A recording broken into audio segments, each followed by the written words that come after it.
오늘부터 시작해서 성령에 대한, 성령은 누구신지에 대한 내용을 보도록 할 겁니다.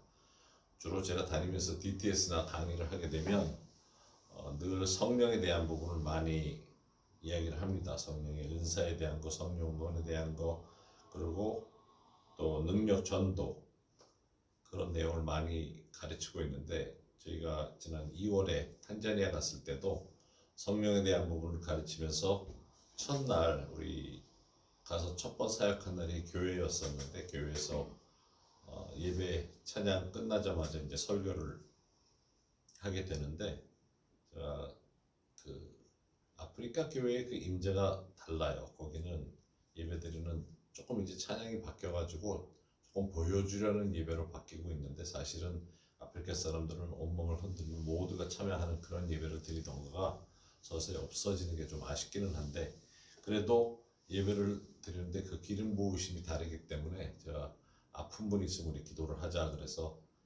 그 교회에서 한 분이 예배 시작, 그러니까 설교 시작 전에 앞으로 나왔는데, 그분이 중풍병, 그러니까 그 쓰러졌었어요. 그래서 반신불구였던 분이 회복되는 과정에 치유받고 완전히 깨끗해졌다 그래서 그날 온전해진 것을 보여주면서 걸어다니는 걸 볼 수가 있었는데, 들어올 때는 약간 쩔뚝거렸는데 기도 받고 나서 우리가 그분을 위해서 축복하고 성령께서 치유하시는 걸 볼 수가 있었어요. 성령이 하시는 것을 우리가 여러 가지로 볼 수 있는데, 우리 첫 번 시작을 성령님은 보혜사다 하는 제목으로 시작을 할 겁니다. 그래서 총 한 10번 내지 11번에 걸쳐서 성령에 대한 부분에 대한 것을 볼 겁니다. 성령님에 대해서 사실은 성경에 많이 나와 있는데 우리가 보지 못하는 내용들도 꽤 많이 있습니다. 특히 예수님이 그 최후의 만찬 자리에서, 최후의 만찬은 요한복음 13장에서 시작이 되는데 14장, 15장, 16장에 성령에 대해서 많이 말씀하고 계세요. 그래서 우선 말씀 14장에 있는 말씀부터 우리 함께 읽어가도록 하십시다. 우리 다 같이 읽도록 하십시다. 내가 아버지께 구하겠으니 기도하겠으니 그가 또 다른 보혜사를 너에게 주사 영원토록 너희와 함께 있게 하리니 그는 진리의 영이라. 세상은 능히 그를 받지 못하나니 이는 그를 보지도 못하고 알지도 못함이라. 그러나 너희는 그를 아나니 그는 너희와 함께 거하시며 또 너희 속에 계심이니라. 우리 성령께서, 여기 재밌는 말씀은 아직 성령이 오지 않으셨는데 성령에 대한 것을 설명을 하는데, 성령께서 오실 텐데, 예수님이 이제 성삼위일체가 계신데 예수님이 오셔서 우리를 구원해 주시고, 이제 본인이 아버지께 구해서 예수님이 이 땅을 떠나신 다음에는 보혜사가 와 계시도록 구한다고 하세요. 기도하시겠다고. 그러면서 여기서 한 가지 흥미로운 것은, 저도 이번에 공부하면서 깨달은 게, 영원토록 성령이 함께 계세요. 이 땅에서뿐만 아니라 우리가 죽은 다음에도 성령께서는 우리 안에 계세요. 그거를 새롭게 깨달은 게 있어요. 우리는 죽으면 육신은 죽어요. 그렇지만 영혼은 삽니다. 근데 영혼이, 다시 얘기해서 혼의 영역은 느끼기도 하고 감정이 있어서 또 판단할 수도 있고 지식이 있어서 의지가 있어서 결단을 내릴 수 있는데, 천당 가서도 그게 있어요. 그런데 그것을 도와주는 분으로 성령께서 진리의 영으로 영원토록 우리와 함께 계신다는 겁니다. 천국 가서도, 다시 얘기해서 천국 가서도 우리가 의지가 있어요. 우리가 하고 싶은 것을 할 수 있는. 그런데 올바른 결정을 할 수 있도록, 좋은 결정을 할 수 있도록 옆에서 도와주신 분이 성령이 함께 계신다는 겁니다. 그때도 진리의 영은 세상 사람은 받을 수가 없어요. 예수님을 영접한 사람들만이 진리를 깨달을 수가 있는 거죠. 영원토록 함께 하실 성령이기 때문에 우리 안에 계시면 우리 속에서 하시는 일이 충분히 많다는 겁니다. 그래서 그 내용을 볼 텐데, 너무 귀한 약속이죠. 영원토록 함께 하신다는 약속이 있어요. 그리고 요한복음 14장 25절 26절에 내가 아직 너희와 함께 있어서 이 말을 너희에게 하였거니와 보혜사 곧 아버지께서 내 이름으로 보내실 성령이 그가 너희에게 모든 것 가르치고 너희에게 말한 모든 것을 생각나게 하리라. 몇 가지만이 아니에요. 모든 것. 그래서 요새 그 생각도 들어요. 내가 생각했던 거 자꾸 기억력이 쇠퇴한다, 까먹는다. 이게 성령님을 의지해야 되는구나. 성령이 기억나게 하신다 그랬고 가르치신다 그랬으면 치매의 해결책은 성령인 것 같아. 성령 충만하면 모든 거 기억나게 해주시니까 그러면 생각나게 해주시는 성령을 의지해야 치매도 해결이 되겠다 하는 생각이 들더라고요. 요한복음 15장 26절에 내가 아버지께로부터 너에게 보낼 보혜사, 여기서 보혜사라는 말이 나오는데 곧 아버지께로부터 나오시는 진리의 성령이 오실 때 그가 나를 증거하실 거죠. 예수님을 증거합니다. 자, 여기서 보혜사가 오시는데 보혜사는 헬퍼라는 뜻이에요. 그래서 오늘 보혜사에 대한 내용을 볼 텐데 보혜사가 오시면 뭘 하나? 우선은 보혜사가 오시면 예수님을 증거하십니다. 예수님에 대해서 깨닫게 해주세요. 그리고 요한복음 16장 7절에서 13절 보면 그러나 내가 너에게 실상을 말하노니 실상을 말한다니 거짓말이 아니다. 내가 떠나가는 것이 너에게 유익이라. 제자들이 사실 예수님이 십자가에 달려서 돌아가실 것에 대한 예언을 하시고 지금 예루살렘에 들어왔거든요. 들어와서 금요일 날 샤밧을 하는 거예요. 그날 저녁에 예수님이 십자가에 달리시는데 예수님이 여기서 하도 걱정을 하고 있는 걸 보셔서 그랬는지 내가 너희에게 진짜 말하는데 내가 떠나는 것이 너희에게 유익이라고. 내가 떠나가지 않으면 보혜사가 못 오신다. 내가 떠나면 너희를 도우실 보혜사가 오신다. 가면 내가 그를 너에게로 보내리니 그가 와서 죄에 대하여 의에 대하여 심판에 대하여 세상을 책망하리라. 죄에 대하여라 함은 그들이 나를 믿지 아니하며 의에 대하여라 함은 내가 아버지께로 가니 너희가 나를 다시 보지 못하며 심판에 대하여라 함은 이 세상의 임금이 심판을 받았음이라. 내가 아직도 너희에게 이를 것이 많으나 지금은 너희가 감당하지 못하리라. 그러나 진리의 성령이 오시면 그가 너희를 모든 진리 가운데로 인도하시리니 그가 스스로 말하지 않고 오직 들은 것을 말하며 장래일을 너희에게 알리시리라. 여기서 보혜사라는 뜻은 위로자, comfort, 그리고 중보자, 중간에서 하나님과 인간 사이에서 조정해주고 기도해주는 분이고 그리고 또 카운셀러, 다시 얘기해서 상담도 해주는 분인데 한마디로 그 세 단어를 요약하면 헬퍼입니다. 우리를 도와주시는 분이에요. 모든 사람들을 위해서 도움을 주시는데 성령님을 의존을 하게 되면 좋은 목사가 될 수 있게, 좋은 아빠가 될 수 있게, 엄마가 될 수 있게, 좋은 판사가 되도록, 좋은 직장인이 되도록 도와주시는 분이라는 겁니다. 근데 더 중요한 것은 성경을 올바로 깨닫게 해주시는 거죠. 성경을 올바로 깨닫게 해주시니까 삶이 바뀌는 거죠. 제가 자라면서 들을 수 없었던 단어가 한국에 돌아와서 보니까 많이 쓰는 단어가 도우미라는 단어예요. 필요가 있는 곳에 도우미가 필요해서 있는 건데 간병인으로 시작해서 그래서 제가 도우미를 찾아보니까 네이버에 도우미 종류가 어마어마하게 많아요. 가사 도우미, 육아 도우미, 산후 도우미, 영양사 도우미, 예방 접종 도우미, 청소 도우미, 장례 도우미, 쇼핑 도우미, 도서실 도우미, 금식 도우미, 화단 관리 도우미, 학급 청소 도우미, 체험 활동 도우미, 한국어 도우미. 아니 종류가 어마어마해요. 이게 제일 웃긴 게 마비노기 도우미, 이게 염색 도우미고 또 화석 복원 도우미, 이거는 전부 불법 프로그램에 관한 부분인데요. 그리고 차선 변경 도우미, 숙면 도우미, 그것도 모자라가지고 이게 제일 재밌었던 것 같아요. 미소 가사 도우미, 친정 마음 산후 도우미, 사주, 풀이, 도우미까지 있어요. 그러니까 도움이라는 말만 쓰면 모두가 도와준다는 의미에서 사용을 하는 것 같아요. 근데 성경에 나오는 이 보혜사, 도우미로 해석을 하면 안 돼요. 성령은 우리 안에 계셔서 우리를 도와주시는 의미에서 대신해준다는 그런 의미가 아니라 우리가 도우미로 생각을 하면 우리 자신은 관중이 되어버려요. 주님은 우리와 함께 동행하시기를 원하시는 겁니다.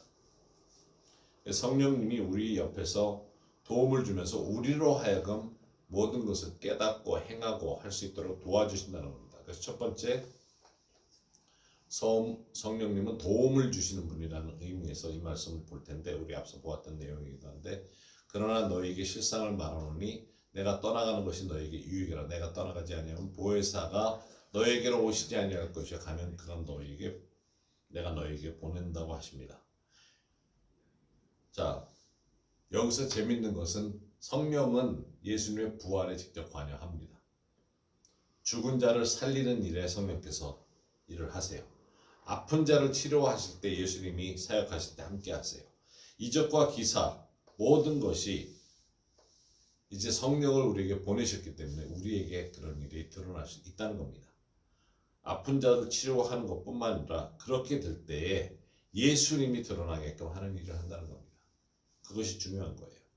그리고 그 아래절에 16장 8절 9절 보면 그가 와서 죄에 대하여 의에 대하여 심판에 대하여 세상을 책망하시리라 하는데, 여기서 책망이라는 그런 의미는 판단을 해주신다는 건데, 죄에 대하여라면 그들이 나를 믿지 아니하며, 죄에 대해서 예수님이 말씀하시는 것은 성령이 오셔서 우리 안에 내가 죄인이구나 하는 것을 깨닫게 해주신다는 거죠. 그래서 예수님이 필요하다 하면서 내 마음에 예수님이 들어오시고 모실 수 있게끔 허락하는 일을 도와주시는 것을 합니다. 성삼위일체께서 사실은 우리 구원을 하는 데 있어서 모두가 함께 역사를 하세요. 그 중에 이 땅에서 성령이 하시는 일 중에 하나가 바로 죄에 대하여서 우리 마음을 판단해 주시는 거죠. 그래서 예수님을 필요로 한다는 것을 깨닫고 예수님을 영접하게 해주시는 겁니다. 고린도전서 12장 3절에 그러므로 내가 너에게 알리노니 하나님의 영으로 말하는 자는 누구든지 예수를 저주할 자라 하지 아니하고 또 성령으로 아니하고는 누구든지 예수를 주시라 할 수 없느니라. 성령이 역사하셔야만 예수님을 주님이라고 시인하고 고백할 수 있어요. 물론 교회 다니면서 예수님 영접하겠습니까? 그러고선 부흥회 때마다 손을 들었을지라도 성령이 내 안에 계시지 아니하면 예수님을 다른 사람들 앞에서 주님이십니다 하고 고백할 수가 없다는 거죠. 요한복음 16장 10절에 의에 대하여라 하면 내가 아버지께로 가니 너희가 다시 나를 보지 못하며, 자, 우리가 죄를 인정해서 예수님을 영접했는데 예수님이 아버지께로 가기 때문에 우리가 의인이 될 수 있는 겁니다.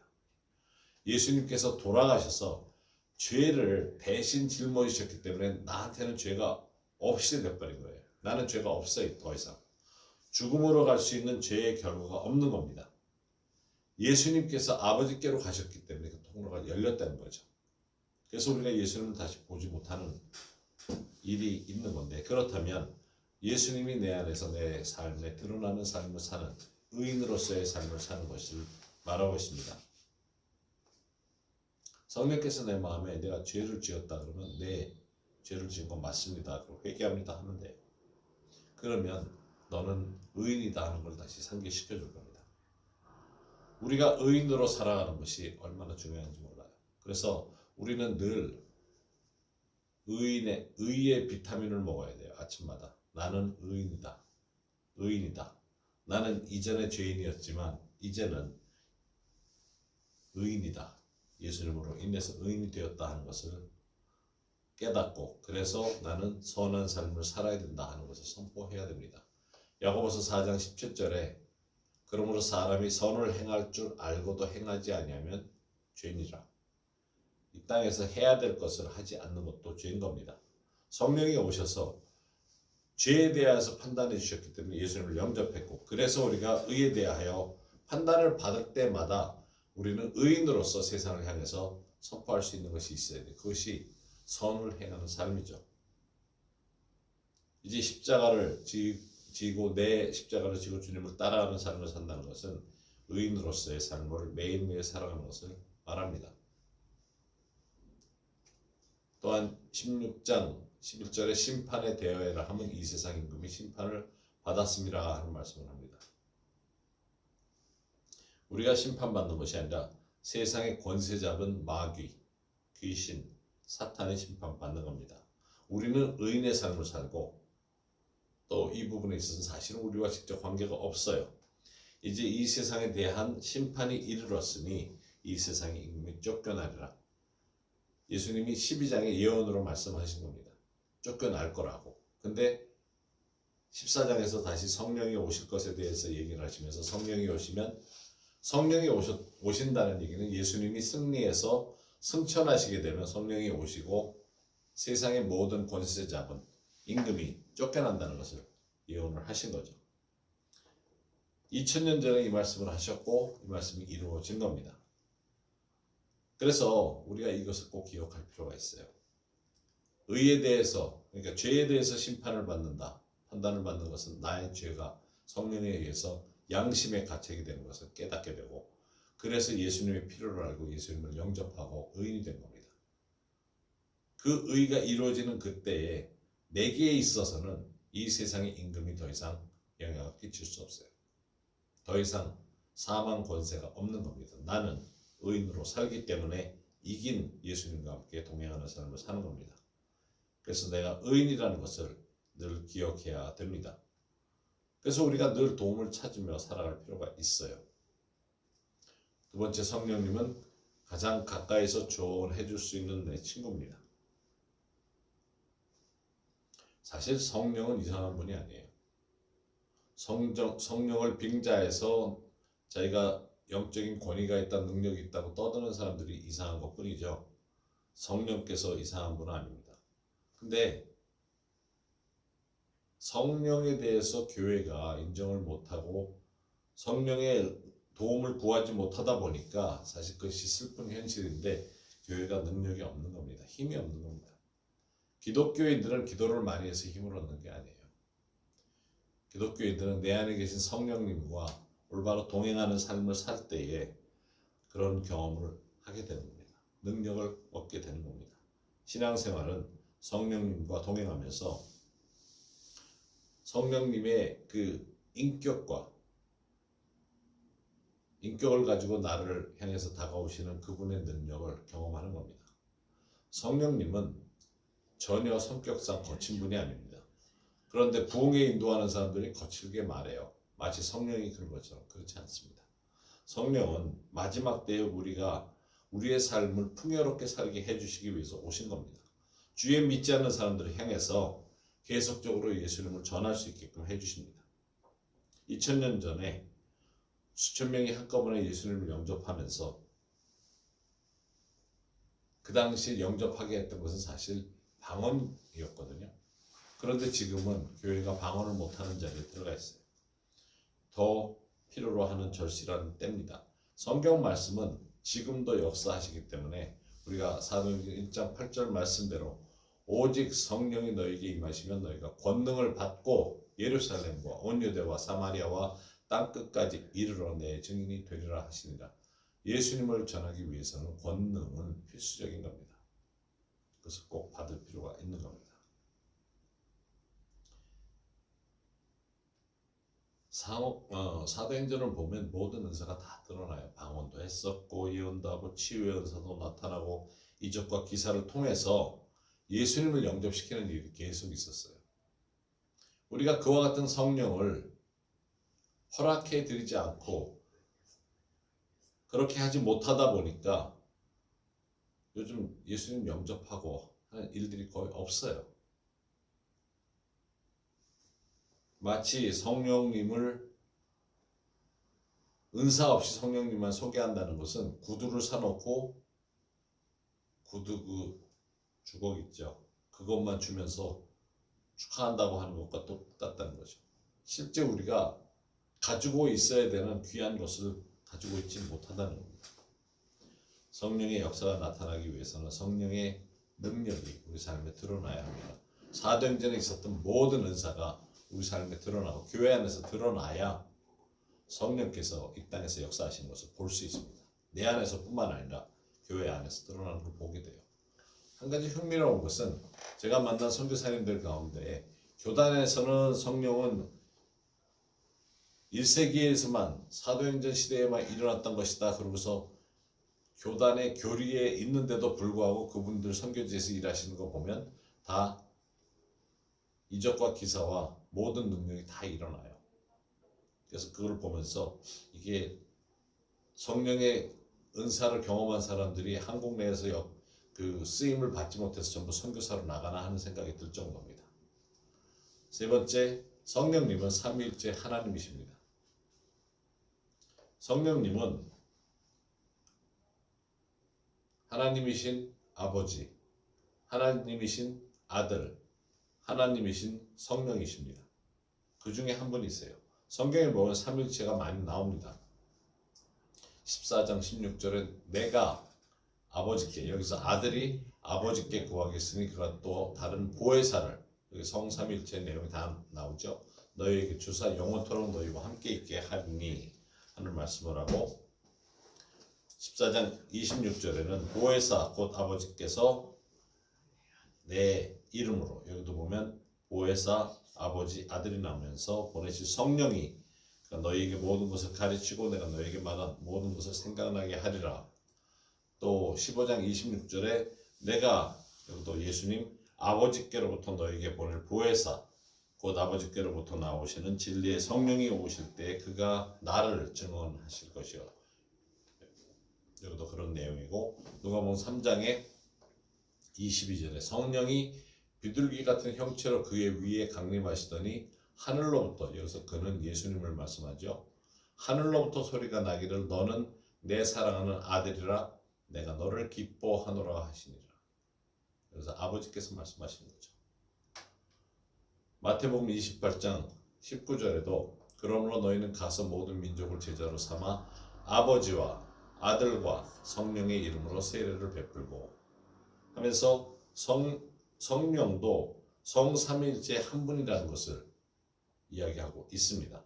만약에 성령이 교회 안에 계신데도 불구하고 올바로 성령을 알지 못하고 산다면, 예를 들어 지금 교회가 부흥하기 때문에 그 기분에 교회에 들어가 앉아 있을 수는 있어도 성령님을 모른다면 성령을 속일 수 있어요. 교회에 들어올 수는 있지만 권능을 가지고 살지 못한다면 성령을 속이는 일을 얼마든지 할 수 있어요. 그리고 결국 교회를 떠나는데, 사도행전 5장에 사실 그 사건이 일어나는 거죠. 사도행전 5장 3절 4절에 베드로가 이르되 아나니아야 어찌하여 사탄이 네 마음에 들어 가득하며 내가 성령을 속이고 땅과 얼마를 감추었느냐. 여기서 보면 자, 성령이 안에 계시면 사탄이 못 들어옵니다. 아나니아와 삽비라는 부부가 교회가 막 엄청나게 부흥하고 교회 분위기가 좋고 그러니까 교회에 찾아온 거예요. 그런데 모든 사람들이 헌금을 드릴 때 다 드린다고 약속은 해놓고 일부를 숨겼던 거죠. 근데 이게 얼마나 무서웠겠어요. 베드로가 아나니아한테 사탄이 네 마음에 들어가 가득하다고. 성령이 안 계시면 사탄이 들어가는 거죠. 그거는 세상에 일릴 수도 있어요. 그런데 성령을 속였고 땅과 얼마를 감추었느니라. 땅이 그대로 있을 때에는 네 땅이 아니며 판후에도 네 마음대로 할 수 없더냐. 어찌하여 이를 네 마음에 두었느냐. 사람에게 거짓말한 것이 아니요 하나님께로다 하면서 이런 내용이 나오는데, 성령께서는 예수님에 대해서 알려준다 그랬고 말씀을 기억나고 깨닫게 해준다 그랬고 성령에 의해서 거듭나야 하는 나라, 하나님 나라에 들어올 수 있다고 했습니다. 그래서 우리가 헌금 드리는 것도 감사헌금이나 11조 같은 것은 반드시 거듭난 사람에게 있는 거죠. 교회 의식에서 드려서는 안 되는 거라는 거죠. 그래서 굉장히 사실은 무서운 내용이기도 하지만 이것이 교회 안에서 실제로 이렇게 일어났던 것을 이야기를 합니다. 성령님은 우리를 위해서뿐만 아니라 우리를 통해서 중보기도 하십니다. 모든 사역자로 부르시고 모든 사람을 사역자로 부르시고 부르신 자들로 하여금 양을 돌보게 하십니다. 그리스도를 알리게 하시고 그리스도에 대해서 가르치고 그리스도께 영광을 돌리십니다. 그리고 예수님을 떠나신 것이 우리에게 좋은 일이라고 하시고 성령께서 함께 하심으로 이 땅에서 천국을 맛보게 하세요. 성령이 계셔서 자유함을 누리게 하시고 성경의 저자로 하여금 말씀을 설명해 주시며 자유를 깨닫게 합니다. 성경에 의해서 거듭나야만 하나님 나라에 들어올 수 있다고 합니다. 성숙함도 성령에 의해서 이루어지고 말씀을 기억나게 해주시고 깨닫게 해주시면서 이게 삶에 적용하는 삶의 어떤 원동력이 된다면 치매의 해결책도 될 것 같다는 생각이 지금 자꾸 드네요. 성령은 인격이시고 굉장히 예민하신 분이세요. 그분을 우리가 아마 함께 동행하면서 마음을 슬프게 해드릴 수 있는 분, 그래서 애통해 하시는 마음을 가지시는 분이라고 할 수 있어요. 우리를 위해서 와 계시기 때문에 도우시려고 하는데, 도움을 주려고 하는데 거절할 때는 마음에 슬픔을 가지실 수 있는 분이 아닐까 하는 생각도 해요. 마음도 깨어지고, 그러나 분노하시는 것이 아니라 통곡하는 마음으로 기도를 해주시는 분이죠. 우리의 삶은 내가 선장으로서 내 배를 끌어가는 삶을 사는 겁니다. 근데 저희 시애틀에 보면 시애틀 항구가 굉장히 조그매요. 그래서 배가 이 자동차 길에다 옆으로 세우듯이 이게 들어와서 빙 돌아서 척 세우는 그런 곳이 아니라 배가 들어오게 되면 들어올 때 저 앞에서 돌려가지고 뒤로 해서 들어와야 돼요. 그래서 옆으로 세우고 한 번에 큰 배는 2척, 3척밖에 못 세워요. 조그만 항구인데 굉장히 바쁜 항구가 됐어요. 그래서 거기에는 한번 지난번에 TV에 나온 거 보니까 파일럿 보트라고 조그만 보트들이 옆에서 이렇게 밀어주고 해서 배를 틀어요. 배 자체가 틀기에는 주위에 뭐가 너무 많고 공간이 좁아가지고 잘못하면 부딪힐 수 있고 하니까 그 컨테이너를 잔뜩 실은 배가 들어올 때 저만치에 배가 나가가지고 그 파일럿 보트의 선장이 탑니다.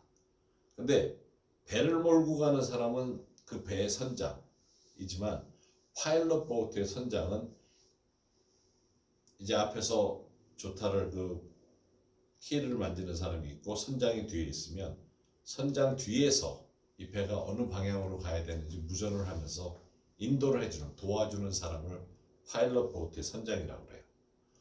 그 사람이 말하는 대로 따라서 얼만큼 돌려야 되고 밖에 작은 배가 틀어줄 때 같이 움직여야만 제대로 배가 딱 이렇게 붙어서 모든 것을 내릴 수가 있어요. 그것을 이렇게 들으면서 저게 성령이 하시는 일이구나.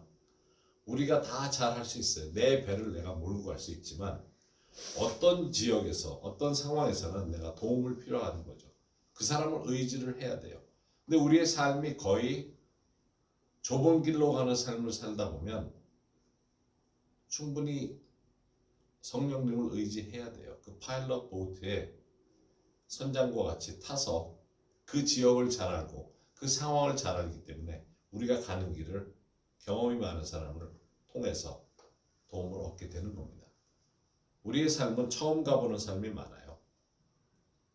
그래서 우리가 가는 삶은 성령에 의해서 예언도 받아야 되고 도움도 받아야 되고 인도함을 받아야 되는 겁니다. 그렇기 때문에 우리가 감사 헌금을 드릴 수밖에 없어요. 그렇기 때문에 우리가 11조를 드릴 수밖에 없어요.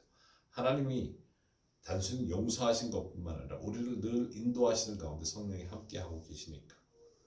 근데 성령께서 하시는 것은 의로운 것만을 말씀하신다는 겁니다. 그 이유는 하나님의 영광을 드러내기 위해서 그래요. 요한복음 16장 13절에서 14절 보면 그러나 진리의 성령이 오시면 그가 너희를 모든 진리 가운데로 인도하시리니 그가 스스로 말하지 않고 오직 들은 것을 말하며 장래일을 너희에게 알리시리라. 그가 내 영광을 나타내니 내 것을 가지고 너에게 알리시겠습니다. 이 말씀은 성령께서 우리에게 예수님의 통로가 되셔서 진리를 우리에게 계속 알려주신다고 하는데, 성령님을 올바로 알고 올바로 삼위일체 한 분이라는 것을 기억하고 대우를 해드려야 된다는 겁니다. 이제껏 그렇게 하지 못했던 것, 만약에 우리가 성령님을 모신다고 하면서도 사실 그렇게 대우해드리지 못했다면 회개해야 합니다. 마치 성령님은 본인들 공부한 결과에 따른 어떤 이래라 저래라 이렇게 된다 저렇게 된다 하는 대상이 아닌 겁니다. 지금도 우리에게 말씀하시고 우리 마음에, 우리 양심에, 우리 삶에 인도해 주시는 그 성령님을 올바로 믿고 따라가야 합니다. 성령께서 새로운 것을 기억나게 해주시도록 계속 구하면서 찾아가야 합니다. 그러면 성령님은 어떤 분으로 내게 오셨는지 한번 돌이켜볼 필요가 있어요. 그러면 성령님은 내게는 어떠한 일을 해주시는 분인지, 우리가 이 시대를 잘 살아갈 수 있게 한다면 바로 성령님의 도움을 받아서 가야 됩니다. 주님을 생각하면서 이 시간 우리 함께 다시 자신을 돌아보도록 하십시다. 과연 우리가 성령님을